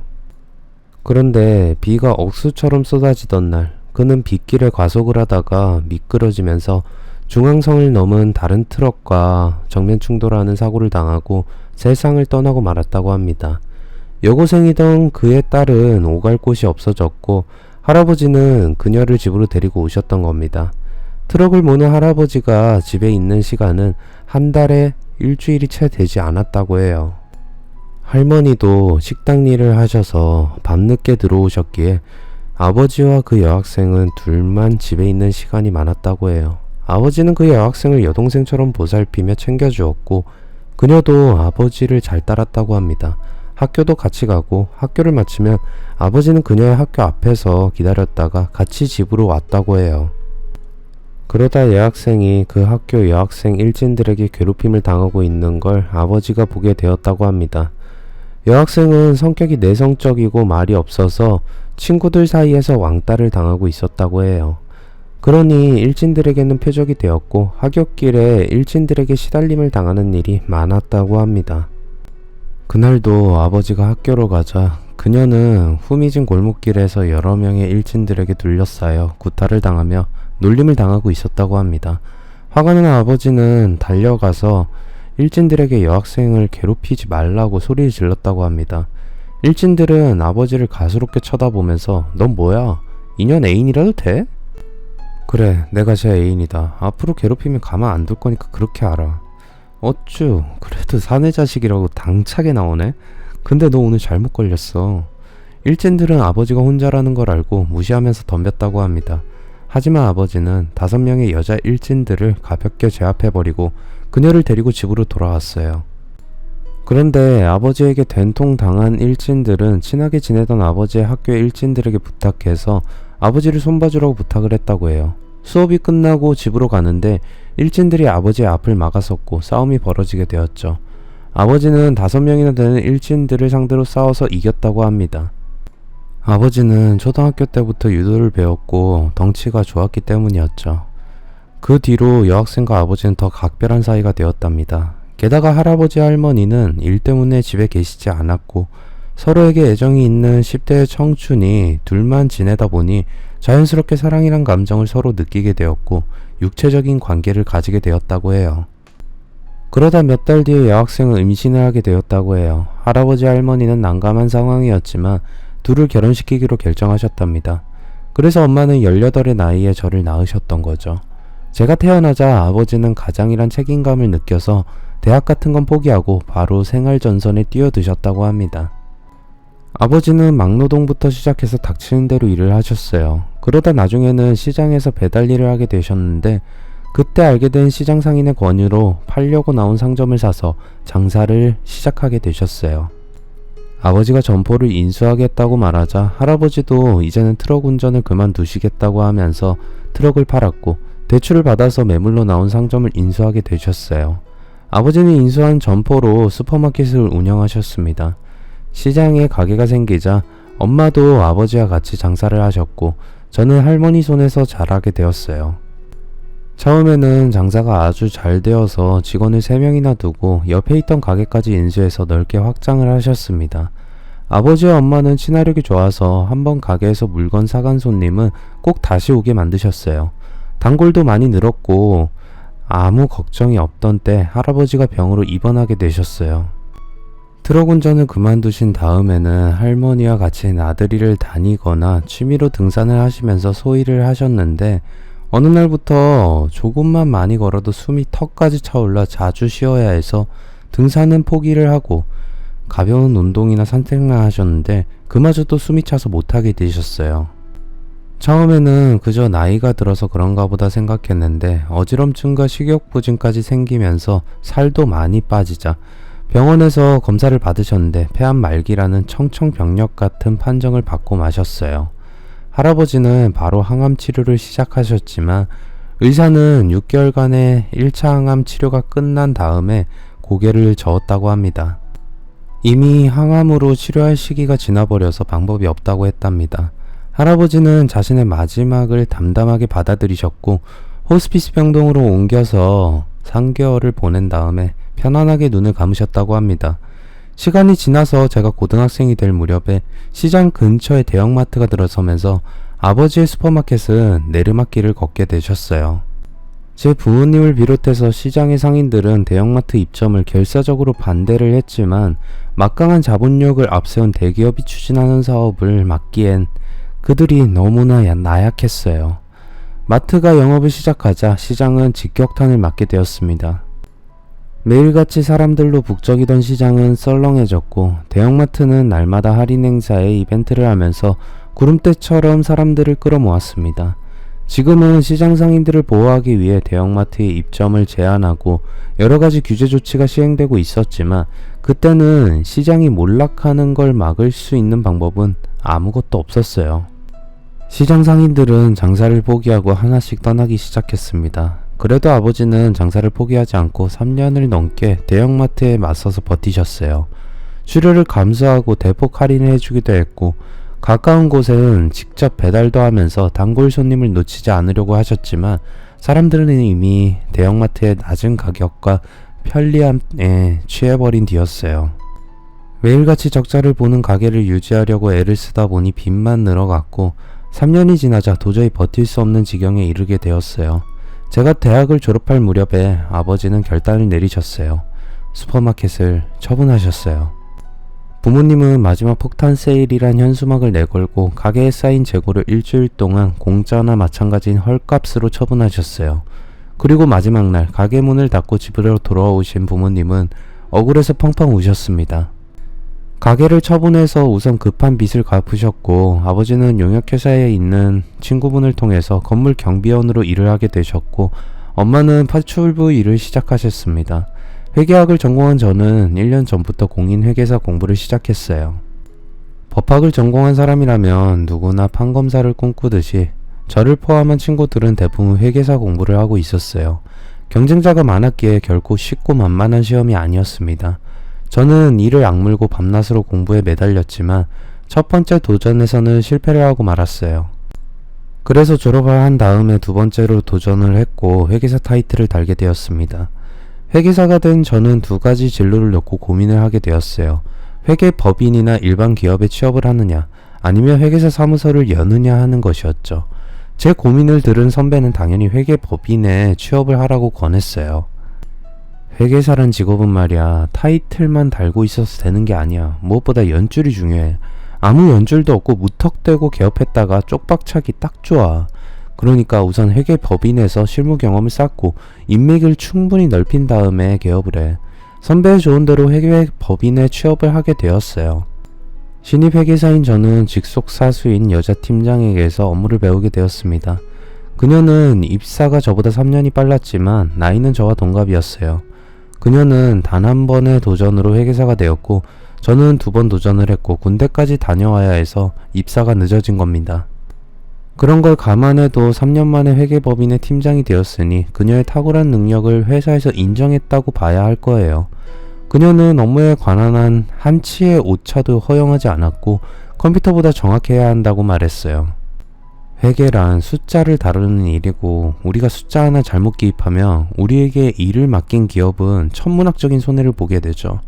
그러니 문서를 다룰 때는 항상 내 눈으로 살펴보아야 해요. 저는 팀장의 깐깐한 관리 감독을 받으면서 회계사 실무를 익혀 나갔습니다. 2년 정도 지나자 저는 이제 초보 딱지를 떼고 팀장의 도움 없이 독자적으로 저희 회계 법인이 관리하는 회사 중 하나를 맡아서 회계 업무를 처리해주게 되었어요. 그러다 제가 대학 때 활동하던 동아리에 행사가 있어서 참석했다가 재학생인 여자 후배와 친해지게 되었어요. 그녀의 이름은 은정이었습니다. 안녕하세요. 선배님 말씀 많이 들었습니다. 은정이는 처음 만났을 때부터 제게 웃으면서 인사를 했고 행사가 끝나고 뒤풀이를 할 때도 제 옆에 딱 붙어 앉아서 계속 말을 걸었어요. 이제 3학년이 은정이와 저는 같은 학교를 다닌 적도 없었고 그날 처음 만난 사이였는데 은정이는 마치 오래전부터 알던 친한 오빠처럼 저를 대했습니다. 은정이는 제가 재미없는 농담을 해도 깔깔거리면서 웃어주었고 제가 말을 하면 얼굴을 빤히 쳐다보면서 열심히 들어주었어요. 게다가 술을 마시고 나면 제게 안주를 집어서 먹여주기까지 했습니다. 저는 너무 과도하게 친한 척하는 어린 여자 후배의 행동이 부담스러워서 피했지만 은정이는 아이 오빠 우리 사이 어때요? 자, 입 벌려요. 저는 마지못해 은정이가 집어주는 안주를 받아먹게 되었고 다른 선배와 후배들은 저희 둘을 이상한 눈으로 쳐다보았어요. 저는 다른 사람들의 눈길이 신경 쓰였지만 은정이는 그런 것에는 전혀 신경 쓰지 않았어요. 술을 마시다가 화장실에 가서 볼일을 보게 되었는데 제 동기 한 놈이 따라 들어왔어요. 그 동기는 얄궂은 미소를 지으면서 제게 이런 말을 했어요. 정호야, 은정이란 애가 너 좋아하는 것 같더라? 오늘 처음 봤는데 좋아하기는 무슨, 그냥 졸업한 동아리 선배라고 하니까 잘해주는 거겠지. 아니야, 내가 여자들 여러 겪어봐서 잘 아는데 은정이가 너를 보는 눈빛이 느낌이 달라. 한번 잘해봐라. 얼굴도 반반하고 몸매도 좋고 적당히 데리고 놀면서 재미보기에는 딱 좋은 스타일이다. 저는 동기 말을 그냥 흘려 들었습니다. 그런데 동기가 마지막으로 한 말이 뭔가 이상했어요. 근데 너무 가까이 하지는 마라. 은정이라는 애 내가 소문을 들어보니까 조심해야 하는 여자야. 그때 동기놈의 말이 무슨 뜻인지는 전혀 몰랐습니다. 행사 때 만났던 것이 인연이 되어서 은정이는 제게 자주 연락을 했어요. 저도 예쁘고 어린 후배가 제게 호감을 가지고 있는 게 싫지는 않아서 은정이가 만나자고 하면 시간을 내서 만났습니다. 저는 선배로서 별다른 뜻이 없이 은정이를 만났는데 얼마 지나지 않아서 은정이는 제게 심각한 표정으로 사귀자는 말을 했어요. 오빠는 나를 어떻게 생각해? 나 오빠 좋아. 아버지 없이 외동딸로 엄마 밑에서 혼자 자라서 나보다 나이가 많은 오빠들을 보며 이상하게 끌렸거든. 그 중에서도 오빠는 특별해. 은정이는 저를 선배가 아니라 연인으로 생각한다고 했어요. 은정이는 아버지의 얼굴을 본 적이 없다고 했어요. 은정이가 엄마의 뱃속에 있을 때 아버지는 불의의 사고를 당해서 돌아가셨기 때문이죠. 은정이의 엄마는 재혼을 하지 않고 은정이만 바라보면서 살아왔다고 했어요. 어릴 때는 몰랐는데 사춘기를 거치면서 철이 들자 나이가 훨씬 많은 아버지 같은 느낌이 나는 남자들에게 이성적인 매력을 느끼게 되었고 저를 처음 봤을 때부터 아주 편하고 기대고 싶은 남자라는 생각이 들었다고 했습니다.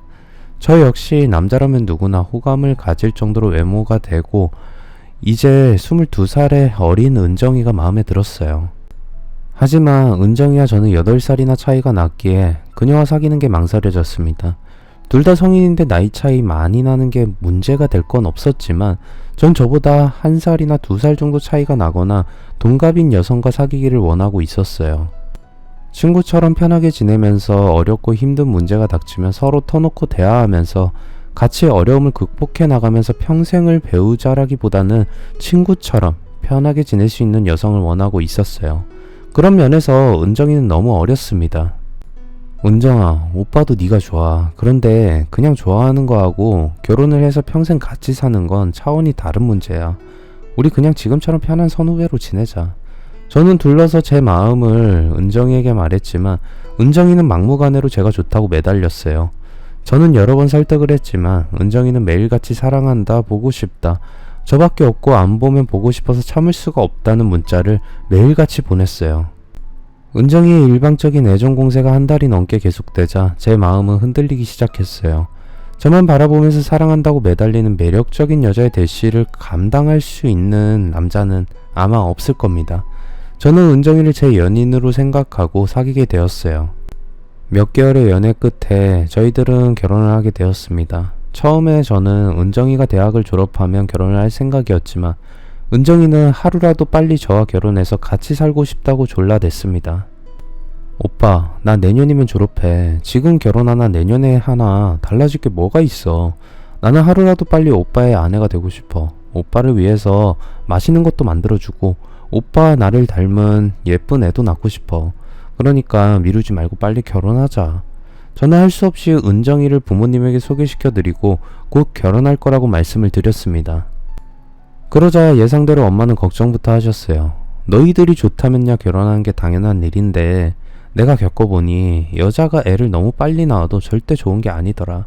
엄마는 18의 어린 나이에 저를 가지면 여자로서 인생은 시작도 못 해보고 한 남자의 아내이자 하나의 엄마로 살아온 게 지금 와서 돌이켜보니 후회된다고 하셨어요. 그래서 20대 초반에 은정이가 결혼을 해서 살림을 하면서 애를 가지는 걸 염려하셨어요. 그리고 한 가지 더 조심스러운 걱정을 하셨습니다. 며느리 될 애 인상을 보니 얼굴에 바람기가 가득하더라. 원래 인물이 반반한 년들은 주위에 남자들도 가만히 내버려두지 않는 법이야. 나는 이게 마음에 걸리는구나. 엄마, 은정이가 생긴 건 날라리처럼 보이는데 겪어보면 착하고 순수한 여자예요. 다른 건 몰라도 저만 사랑한다는 건 확실하니까 걱정하지 마세요. 저희들은 결혼을 한 뒤에 전셋집을 얻어서 신혼을 시작했어요. 결혼을 하면 은정이와 같이 행복한 신혼의 단꿈을 즐기게 될 거란 저의 기대는 완전히 착각이었다는 걸 바로 알게 되었어요. 은정이는 결혼을 하자마자 집안일을 하나도 하지 않았어요. 제가 아침에 일어나서 출근 준비를 하는데도 은정이는 일어날 생각조차 하지 않았습니다. 저는 어릴 때부터 아침은 꼭 챙겨 먹는 습관이 있었어요. 여보, 아침 안 먹을 거야? 나 아침 같은 거 안 먹어. 그러니까 당신이 알아서 먹든지 말든지 해. 아무리 그래도 남편이 출근하는데 일어나지도 않는 건 너무하는 거 아니야? 아이 참, 나 어제 학교 과제하느라고 새벽에 잔 거 당신도 알잖아. 그러니까 귀찮게 하지 말고 출근이나 해. 결혼 전에 은정이는 제가 먹고 싶어하는 음식은 뭐든지 만들어주겠다고 했지만 아침을 차려주기는 고사하고 퇴근하고 집에 와도 늘 배달 음식을 시켜주었어요. 그리고 일주일에 2-3번은 친구들과 모임이 있다고 하면서 자정이 넘어서야 집에 들어왔습니다. 주말에 제가 나들이라도 가자고 하면 은정이는 다른 약속이 있다고 했어요. 이번 주는 과 친구들이랑 약속이 있어서 안 되겠어. 다음 주에 가자. 하지만 다음 주가 되면 은정이는 또 다른 약속이 있다고 했어요. 집에 있을 때도 은정이는 음식은 고사하고 청소나 빨래도 전혀 하지 않았어요. 그러니 집안은 돼지우리처럼 쓰레기가 나뒹굴고 지저분해졌습니다. 처음에는 공부를 하느라 신경이 예민해진 아내를 위해서 제가 빨래며 청소에 싱크대에 날마다 잔뜩 쌓여있는 설거지까지 도맡아 했지만 인내심의 한계에 이르게 되었어요. 참다 못한 제가 화를 내며 은정이도 제게 짜증을 냈어요. 여보, 도대체 집안 꼴이 이게 뭐야? 여자가 집안에서 청소나 빨래도 안 하는 게 말이 돼? 당신 뭐 하는 여자야? 내가 집에서 놀아? 학교에서 강의 들어야 하고 과제도 해야 한단 말이야. 더구나 이제 곧 시험기간이 코앞에 닥쳐서 공부해야 할 게 엄청 많단 말이야. 집안 청소나 빨래 같은 건 당신이 좀 하면 안 돼? 요즘 남자들이 집안일은 다 한다고 하더라. 나도 그냥 놀고 있어? 회사 일만 해도 머리가 아프고 피곤하단 말이야. 결혼한 여자는 아무리 바빠도 집안일이 우선이야. 핑계대지 말고 내일부터는 집안일부터 말끔하게 해놓고 학교를 가든지 해. 당신 너무 이기적이야. 내가 파출부처럼 집안일이나 하려고 결혼한 줄 알아? 당신이 회사를 다니듯이 나도 학교를 다녀. 그럼 집안일도 같이 해야 하는 거 아니야? 좋아, 우리 당번을 정해서 요일별로 집안일을 나눠서 하도록 해.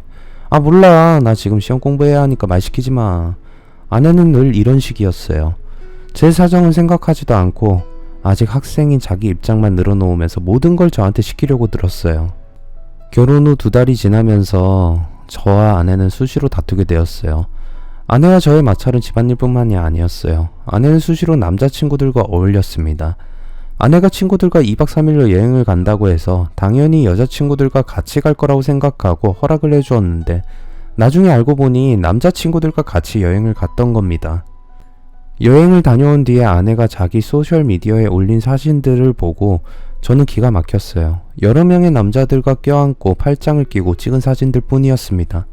심지어는 민박집으로 보이는 방 안에서 아내는 달랑 속옷만 입고 남자친구들과 같이 앉아서 낄낄대면서 술을 마시는 사진을 버젓이 올려놓았어요. 보는 제가 민망해서 얼굴이 화끈 달아오를 지경이었죠. 어이없게 아내는 사진 설명에 남친들과 옷 벗기기 게임을 했는데 내가 계속 졌다. 벗으라면 벗어야지. 그날 어디까지 벗었을까? 그건 비밀이지. 이런 멘트를 달아놓았던 겁니다. 전 참을 수 없을 정도로 화가 나서 아내에게 따졌어요. 그런데 아내는 어이가 없게도 그게 뭐 어떠냐는 반응을 보였어요. 친구들이랑 게임을 할 수도 있는 거지. 그런 걸 가지고 시비야. 당신은 가정이 있는 유부녀란 말이야. 아무리 친구라도 다른 남자들 앞에서 속옷만 입고 어울려? 이게 정상이라고 생각하는 거야? 그냥 게임이라고 했잖아. 아무 일도 없었다고. 유부녀는 남편 외에 다른 남자 만나지도 말고 쳐다보지도 말아야 한다는 법이라도 있어? 여기가 이슬람 국가야? 무슨 말도 안 되는 소리를 하는 거야. 아내는 도리어 제게 화를 냈어요. 아내는 그냥 친구들과 재미삼아 어울렸던 것 뿐이고 절대 이상한 짓은 하지 않았다고 했습니다. 다른 증거가 없으니 저는 아내의 말을 믿는 수밖에 없었어요. 아내는 계속 학교의 남자 동기들이나 선후배들과 연락을 하면서 자주 만나고 다녔어요. 저는 아내에게 유부녀라는 사실을 명심하고 행동에 조심하라고 경고를 했지만 아내는 고삐 풀린 망아지처럼 통제가 되지 않았습니다. 그러다 결정적으로 아내와 제가 대판 싸우고 이혼을 하자는 말까지 나오게 되었어요. 거의 매일 티격태격 말다툼을 하면서 1년을 넘긴 다음에 저는 아내에게 애를 가지자고 했어요. 결혼 전에 아내는 애를 가지고 싶다는 말을 했는데 결혼 후에 아내는 제게 피임을 요구했어요. 처음 몇 달 동안은 신혼이니까 당연한 거라고 생각하고 아내의 요구대로 피임을 했는데 이제 결혼 생활도 1년이 지났고 아내의 자유분방한 생활을 바로잡기 위해서는 애가 있어야 되겠다는 생각을 하게 되었던 거죠. 그런데 아내는 전혀 뜻밖의 반응을 보였어요. 여보, 당신 미쳤어? 졸업반이긴 하지만 나 아직 대학생이야. 그런데 지금 애를 가진다는 게 말이 돼? 아니, 결혼하면 애부터 가지고 싶다는 말은 당신이 먼저 했잖아. 나도 당신이 자꾸 밖으로 돌면서 남자들 만나고 다니는 꼴은 더 이상 못 보겠어. 저는 애가 생기면 아내가 가정에 충실할 수밖에 없을 거라고 생각했는데 아내는 단칼에 거부했어요. 난 싫어. 결혼 전에는 애를 가질 수도 있다고 생각했는데 지금 마음이 변했어. 그러니까 내가 졸업하고 직장을 구하기 전까지 애를 가지자는 말은 꺼내진 마. 아직은 애 엄마가 아니라 자유롭게 살고 싶어. 아내는 결혼 전에 제게 했던 말은 하나도 지키지 않았어요. 전 결혼 전과 태도가 완전히 달라진 아내에게서 심한 배신감이 들었습니다. 저는 그날 아내의 침대에 눕히고 피임을 하지 않고 관계를 하려고 시도했어요. 그러자 아내는 소리를 지르면서 거칠게 반항을 했고 저를 성폭행으로 신고하겠다는 말까지 했습니다. 당신 부부 사이에서도 강제로 하면 강간이라는 거 알아? 경찰 부르기 전에 당장 나가. 전 어이가 없었습니다. 저는 아내에게 이렇게 살 바에는 차라리 이혼을 하자고 말했고 집을 나와버렸어요.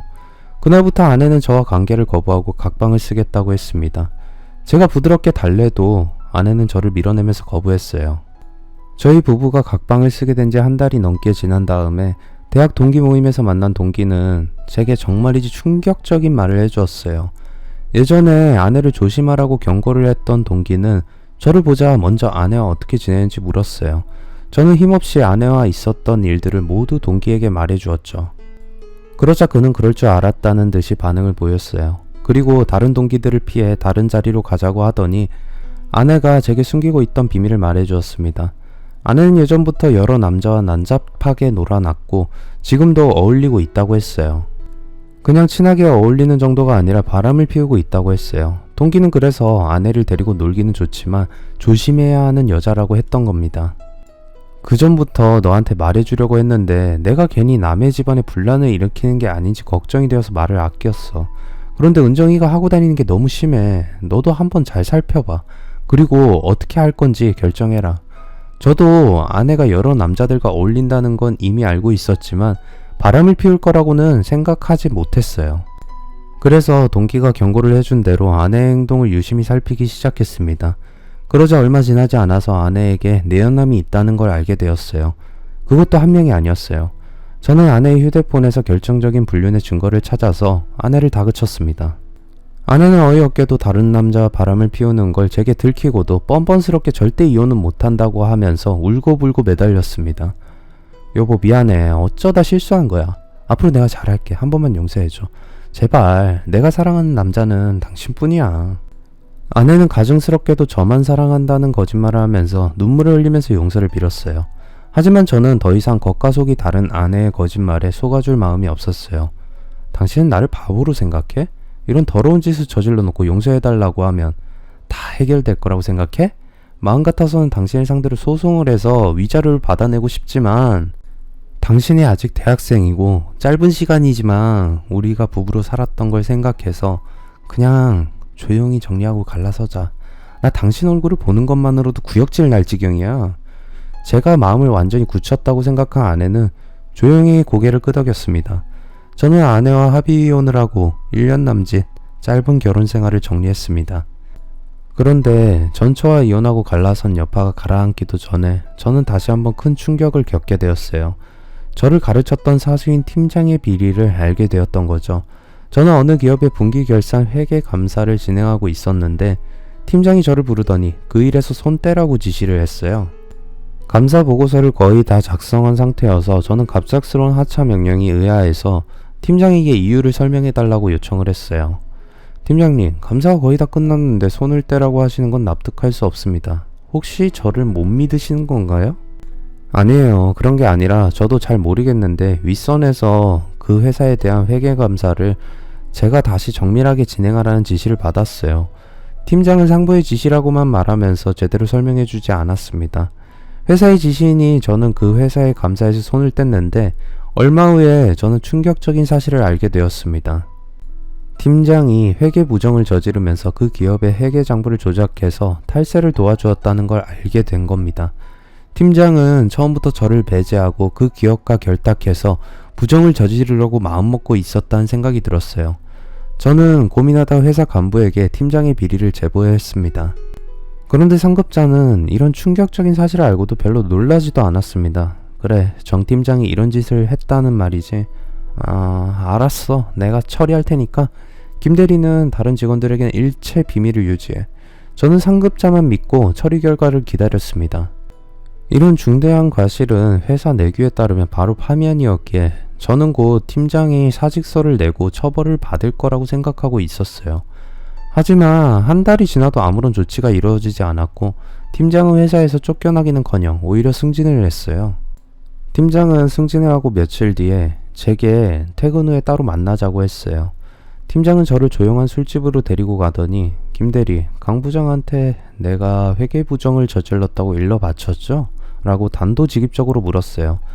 저는 속으로 뜨끔했지만 팀장도 알고 있는 사실이라 그렇다고 대답했어요. 맞아요. 기업 회계는 맑은 물보다 투명하고 깨끗해야 한다고 팀장님이 늘 말했었죠. 전 팀장님이 가르쳐준 대로 했습니다.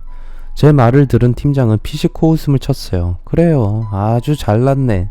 그녀는 저를 비웃듯이 쳐다보면서 술을 마신 다음에 놀라운 말을 했어요. 김 대리는 회계 부정을 나 혼자 했다고 생각해요? 그런 엄청난 일을 일개 직원인 내가 혼자 할 수 없어요. 나도 상부의 지시를 받고 했어요. 팀장은 저희 회사의 고위급 간부들과 회사 임원들이 서로 결탁을 해서 부정을 저질러 왔고 자기는 시키는 대로 한 하수인에 불과하다고 했습니다. 김 대리, 이제 어떻게 할 생각이에요? 설마 나를 국가기관에 고발할 생각을 하는 건 아니겠죠? 회사 간부들이 부정에 연루되어 있다면 일개 직원인 제가 내부에서 할 수 있는 일은 아무것도 없었어요. 그렇다면 국가기관에 제보를 해야 하는데 그렇게 되면 저는 희생을 각오해야만 했습니다. 혹시나 해서 하는 말인데 그런 무모한 짓은 안 하는 게 좋아요. 어차피 계란으로 바위치기예요. 그러니까 쓸데없는 짓 하다가 다치지 말고 잊어버려요. 팀장의 말이 맞았어요. 괜히 정의감에 들떠서 설쳐대다가는 저만 피해를 볼 게 뻔했기 때문입니다. 하지만 저는 이런 일이 공공연하게 저질러진다는 사실을 알고도 모른 척하는 건 너무나 괴로웠어요. 보름 넘게 고민을 하다가 저는 기업의 회계 부정을 담당하는 기관에 모든 사실을 고발했습니다. 회사는 발칵 뒤집혔습니다. 부장은 바로 저를 호출했고 그는 화가 머리끝까지 치밀어서 제게 욕을 마구 했어요. 야, 이 자식아, 너 미쳤어? 이래봐야 너만 죽어. 지금이라도 허튼 짓 하지 말고 당장 고발 취하해. 안 그러면 아주 험한 꼴 당하게 될 거야. 어차피 이 회사를 떠날 각오를 하고 한 겁니다. 고발을 취할 생각은 없습니다. 뭐야, 이 자식이 정말 미쳤네.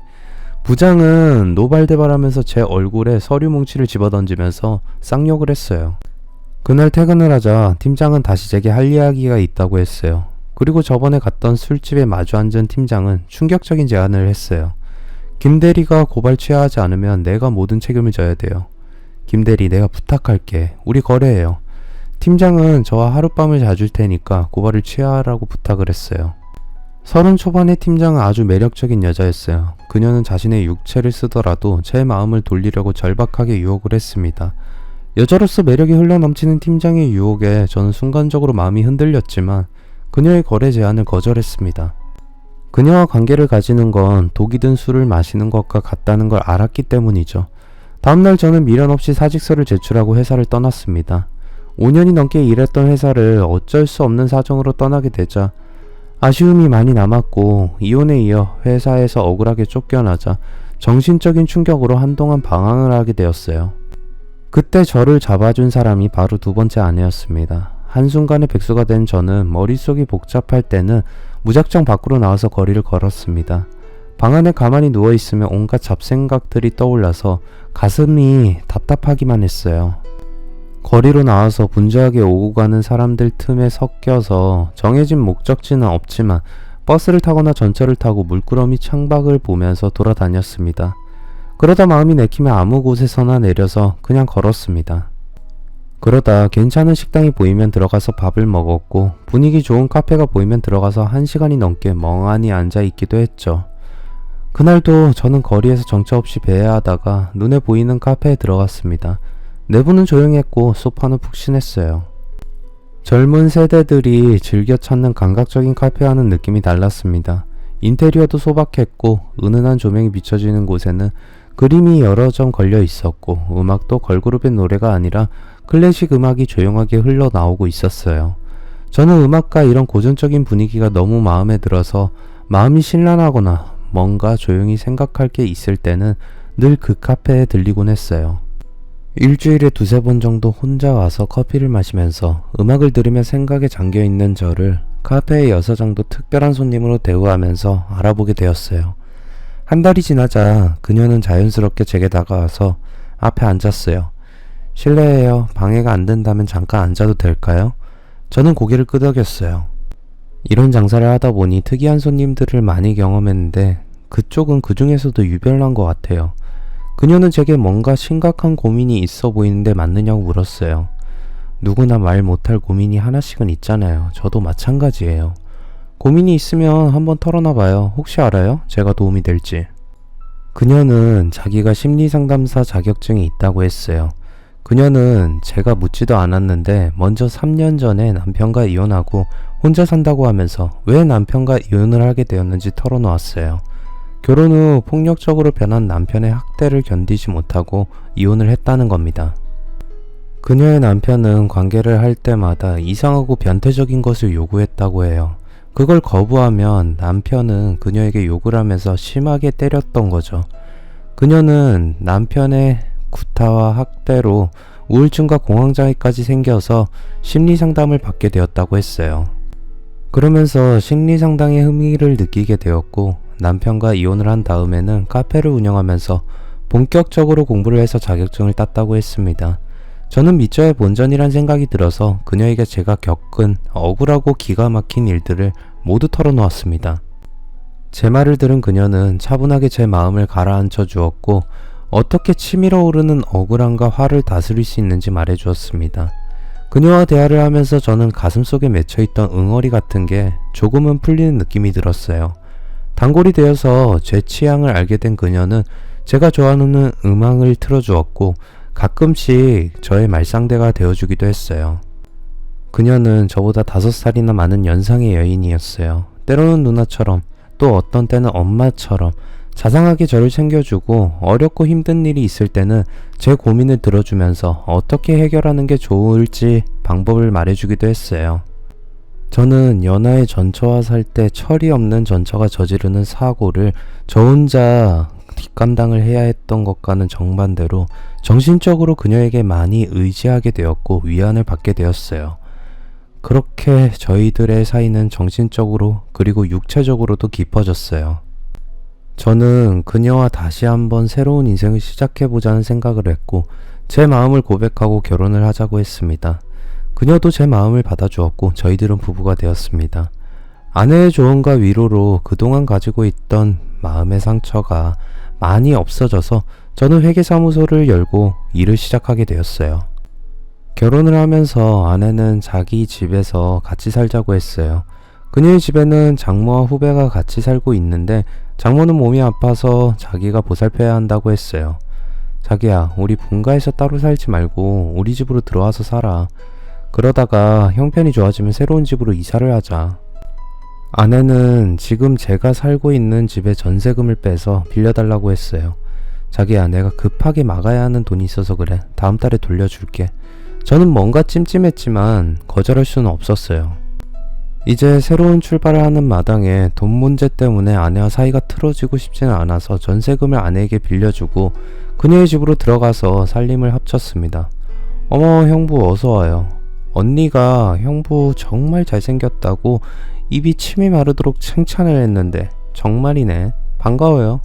그녀는 이름이 미연이라고 했고 피치 못할 개인적인 사정이 있어서 아내와 함께 살고 있다고 했습니다. 제가 들어온 날 아내와 저 그리고 미연이는 저를 환영하는 술자리를 가졌습니다. 그런데 술이 취하자 미연이는 아내가 바로 앞에 앉아 있는데도 제게 몸을 기대기도 하고 제 다리에 손을 얹고 쓰다듬으면서 자극을 주었어요. 저는 아내의 눈치를 보면서 미연이의 손을 치웠지만 그녀는 더 깊게 몸을 밀착했습니다. 아내는 그런 미연이의 행동을 보고도 못 본 척했어요.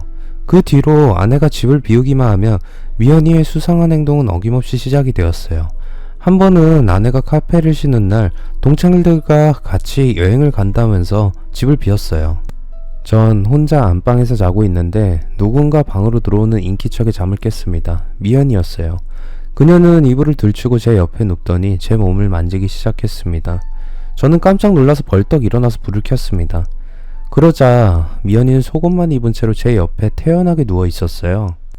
미연아, 너 지금 뭐하는 짓이야? 어서 나가. 아이, 형부 왜 그래? 우리 둘뿐인데. 언니한테는 비밀로 하고 우리 같이 자자. 나 형부 좋아한단 말이야. 미연이는 저를 좋아한다고 하면서 제게 안겨왔어요. 안 돼. 나는 너랑 이런 짓 할 생각이 없으니까 어서 나가. 제가 단호하게 말하자 미연이는 안방에서 나갔어요. 그날 이후로 저는 웬만하면 미연이와 단둘이 집에만 있는 시간을 만들지 않으려고 노력을 했습니다. 하지만 미연이는 제가 회계사무소에서 일을 할 때도 수시로 이상한 문자나 사진을 보내면서 저를 노골적으로 유혹했어요. 저는 자꾸 이런 식으로 나오면 아내에게 말해서 집에서 내보내겠다고 말했습니다. 하지만 곧 저는 미연이가 왜 제게 접근해서 관계를 가지려고 유혹을 하는지 어처구니 없는 비밀을 알게 되었어요. 아내가 샤워를 할 때 아내의 휴대폰으로 문자가 왔어요. 처음에는 그냥 내버려 두었지만 여러 개의 문자가 계속 오자 저는 호기심이 생겨서 확인을 해보았고 머리털이 쭈뼛설 정도로 소름이 돋고 말았습니다. 그 문자는 아내의 전남편이 보낸 것이었어요. 야, 이 미친년아. 네가 나한테 이런 짓을 하고도 무사할 것 같아? 내가 니년 가만두지 않을 거야. 이 천벌 받으려나. 전남편은 상상할 수 없는 온갖 저주를 아내에게 퍼부었어요. 그런데 전남편과 아내가 주고받은 이전의 문자까지 확인해보고 저는 손이 덜덜 떨려왔습니다. 아내는 전남편이 미연이와 바람을 피웠다는 이유로 이혼소송을 했고 거액의 위자료를 그녀에게 주라는 판결을 얼마 전에 받아낸 겁니다. 저는 이제야 미연이가 왜 제게 성관계를 요구했는지 그리고 왜 미연이와 같이 살자고 했는지 알 것 같았습니다. 아내는 제가 미연이와 바람을 피웠다고 뒤집어 씌워서 전 남편처럼 위자료를 뜯어낼 생각이었어요. 저는 며칠 뒤에 아내와 미연이가 하는 대화를 듣고 아내가 혼인신고를 하겠다고 한 전날 그 집에서 도망을 쳤습니다. 만약 아내가 혼인신고를 하고 제가 미연이의 유혹에 넘어갔다면 전 남편처럼 전 재산을 모두 날릴 뻔했어요. 정말 지금 생각해도 아찔한 경험을 한 저는 여자라면 질색을 하는 비혼주의자가 되어서 살아가고 있습니다. 긴 글 읽어주셔서 감사합니다. 구독, 좋아요, 알람 설정 부탁드립니다.